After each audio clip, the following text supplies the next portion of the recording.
All right, guys, so we are back with chapter 6 of the Liar Society. Chapter 6, Jack. I didn't want to go home. Dad isn't going to yell. Dad isn't going to yell. It'll be so much worse. He'll stare at me, clench his jaw, and say almost nothing.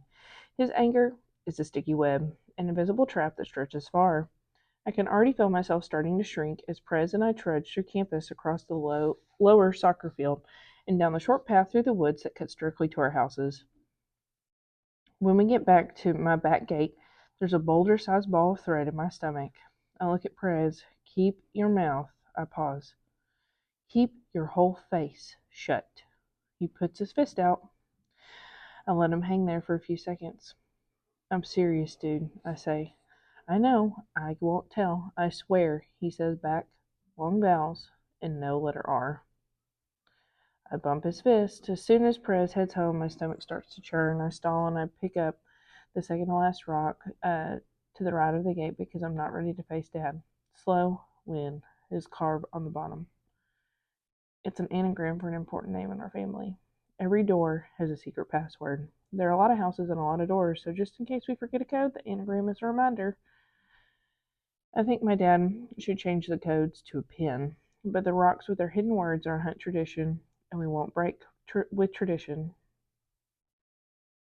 I enter Mom's given name, Winslow, and I push open the gate. In the backyard, I take my time walking slowly around the closed-up pool, following another rocky path to the side door, past another hidden anagram. Nag, mink. Rearrange the letters, and you get my grandfather's name, Kingman. I slowly enter the code and step inside. Useless, Dad's voice booms. A door slams, and there's a crash in his phone hitting the floor. Charles, it's Mom. Everything okay? No, the word echoes. I wince, guilt clawing at me. He's mad because of me, and I need to find Mom. I drop my sailing bag, leave my boots, and walk quietly through the foyer, which, thanks to an enormous crystal chandelier hanging from the ceiling, always seems to shine bright. I hurry through the two formal living rooms in the front of the house, and Mom is by herself in the dining room, at the far end of the long table by the painting of an old dude that Ford calls original ancestor, arranging 3 place settings for dinner. She's dressed up in her big pearls, and when she turns to me, her eyes look tired, and the color is drained from her face. She smiles warmly, and she's so good at pretending that I almost can't tell her expression is forced. How was your day, sweetheart? She asks in the same calm voice that always puts me at ease. Mom is acting like she has no idea that I started a fire, and I guess Dad doesn't always tell her whenever there's a problem. That means I'm supposed to act like everything is fine, too. Not that great. I lined up the last set of silver forks and knives, arranging them in order around the plate. I know I need to say something else to explain myself, but there's a lump forming in my throat again. It was gusty out there. I pick my nails. Mom reaches over and pats my back. I bet you feel better than you think. My hands instantly relax and fall to my sides. Thanks. Something about the way that Mom believes in me just because I'm me is reassuring. Want help with dinner? She shakes her head. No, just sit. You'll feel better after you eat. Mom goes into the kitchen to get our meal, and I try to get comfortable on the cushionless seat. The high-back wood chair creaks loudly with every move. Our house is filled with other people's things. Everything is historic, informal, old, and uncomfortable. A second later, Dad walks into the room, and I start picking my nails again. My chest tightens as he untucks his shirt and plops down at the head of the table ready to eat. It's handled. He unfolds his napkin and places it in his lap. The fire will be out soon, and no one was in the area. I breathe out, a wave of relief crashing over me. How? You don't get to ask questions. Dad's words are sharp, slicing through me, and I deflate. This never happened. Who fixed this? Why? How can they be sure no one got hurt? They need to be sure. How did that fire go up so fast? Why did snaps that aren't supposed to be flammable start a fire? I want answers, but I know not to push Dad. Thank you, I say, and his brow furrows. Those woods are off limits to everyone, even you. Don't you dare go out there again. Dad adjusts his napkins. Let's not worry your mother with this. I nod. Got it. We're not telling Mom I set the woods on fire. Dad leans back in his chair. What boat does Greenleaf have you in? I blink. Dad just changed the subject. Poof. The woods are fine. Being a hunt comes with magic powers. We make big problems go away. We make fire disappear. 3, I say. Dad's brows come together, disappointment etched across his face. He never looks at Ford the way that he looks at me. Yet again, I'm not good enough. The only way to make him proud is by earning the top spot, and I hold my breath and brace myself for the next question. Most people get the uh, gregarious, charming version of Dad, always entitled but in a fun way, and he's generous when it benefits him. He's a pillar of the community, which means that he paid a lot for the actual pillars and buildings in town. Who does she have in the first boats? Nothing is said. I'm going to move up. I hate how desperate I sound to prove myself to him. Coach has been switching everyone around, putting together the best teams. Understood, he nods. I hope Mom gets back soon. She's a champion at changing the subject without anyone noticing. Big regatta this weekend.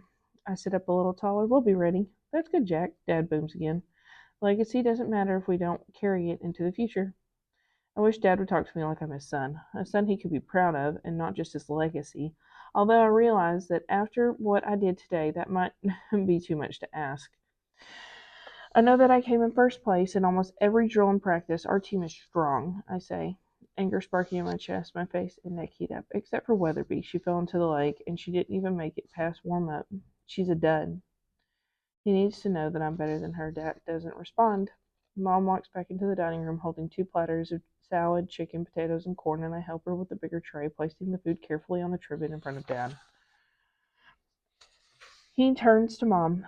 Bitsy, did you call Miriam? I didn't have a chance, she said softly. I will tomorrow. He pinches the bridge of his nose. Fine, okay. Somehow I leave every conversation with Dad feeling the exact same way, like I talked too much and he didn't hear anything that I had to say. It's quiet for the rest of the meal except for the silverware clattering. After I help Mom clear the table, I go upstairs to shower and change. And then I sit down at my desk and flip through my postcards. All the places I'm planning to visit on my trip around the world. Monaco, Sydney, Villamora, St. Barths, Saint-Tropez, Casablanca. Other than the postcards and my clothes, my room isn't really mine. My furniture and Ford's furniture belong to our great-grandfather. Our house has been in Dad's family since 1670, and it's an original Abbott, a big, historic-looking colonial with rows of windows on all sides. Not big like the new houses they put up across town. The bedrooms are small like chocolate boxes, connected by long, narrow halls and secret passageways. I try to call Ford, but he doesn't answer. And ever since he went back to boarding school for the regatta, he's been too busy to pick up or text back. And I've had to deal with Dad on my own, which I hate.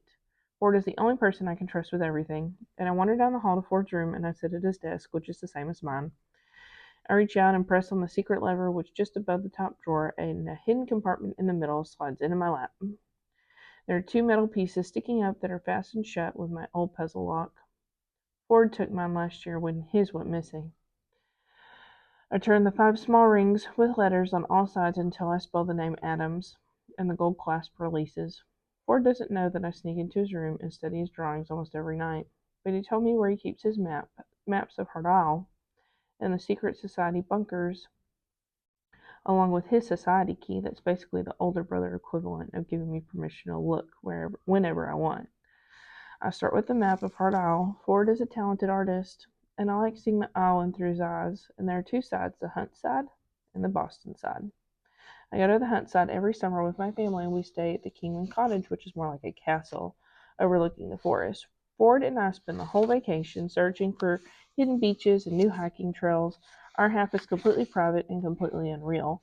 The Boston side is just for students. My family donated the land to the school, and I've never been allowed to go there. I won't see it for myself until my class trip. From Ford's sketch, I can tell that the Boston side is vast and beautiful, and inside of our family hall cabin, there's a large fort and beds that look like clouds. It feels like I've been waiting my whole life to see the other side. I can't believe my trip is almost here. On Ford's map, right next to the Boston side, he circled another area, but there's no drawings inside the section. It's just a blank spot like a secret. I wonder if it has something to do with the last heir, the oldest and most important secret society in the world. I'm not supposed to know last heir exists, but I overheard Dad and Ford talking about it right before Ford took the oath. Back then, I asked Ford, and he told me everything he knew at that point. Last heir is the ultimate hunt tradition. Every hunt since the dawn of time has taken the society's oath. Heirs run everything. They're powerful, and I want to be that too. I'm in fourth form now, which means any day I could be tapped by the secret society. And then I just have to play the game, beat the gambits, and take the oath. Trust before truth, truth before tradition. And I'll be in Last Air too. The coolest part is that Last Air has bunkers all over the world. There are dozens of secret clubhouses tucked away in places that you'd least expect. Inside football stadiums, hidden in the overwater bungalow in Bora Bora, a ski chalet in the Alps. There's even a bunker in Wimbledon. And the society key gives you access to all the bunkers for life. Ever since Ford got initiated into Last Air, Dad has started telling things about our family and the company that he runs that makes non-stick solutions and waterproofing. Ford said that once I get into Last Air and take the oath, I'll get to know details too and be part of more things like he is now. And I don't get why I can't learn about my own family until I get into the society. These two things don't seem like they should be connected. But when I asked Ford, he said that that's the way that hunts have always done things. The society is a rite of passage. I can't wait to finally get in so Ford and I can go back to being a team. Not good, I hear a loud voice behind me. I spin around to see who's standing in the doorway, but no one's there. You need to make this happen for Jack. Dad. The blood in my veins runs cold. He's in the hallway just beyond the threshold, and I stay very still and try to breathe as little as possible. His heavy footsteps get further and further away and then close again. He's pacing. My heart thuds in my chest. I'm suddenly afraid Dad is going to notice me. It's only Ford's room at this end of the hall, so Dad probably came in here to have his conversation where he thought no one would listen. There's a precedent with Ford. He went for 2 extra days. It has to be the same for Jack. This matters to me. My boy is going for longer. My boy. Dad's words filled me with hope. I try to replay them in my mind and memorize the way that he sounded just now because I've never heard Dad call me my boy. He made sure Ford's form got extra time at Hard Isle, and now he's using his power to make the trip special for me. I'm not interested in any of those excuses, Dad says, and then he's quiet for a minute. Good. Much better. His tone lightens. We'll sort out the paperwork tomorrow and call my office in the morning. Let's make sure that everything is finalized by the end of the day. Dad doesn't say goodbye, but I can tell the conversation is over. He got what he wanted. One more thing, Dad says for a second. The room is silent. I clench my hands when Dad speaks again. His tone has a razor sharp edge. I realize my son's unfortunate actions nearly destroyed our agreement, but I think that we can use this incident to our benefit. My heart jumps in my throat. What agreement? And that's chapter 6.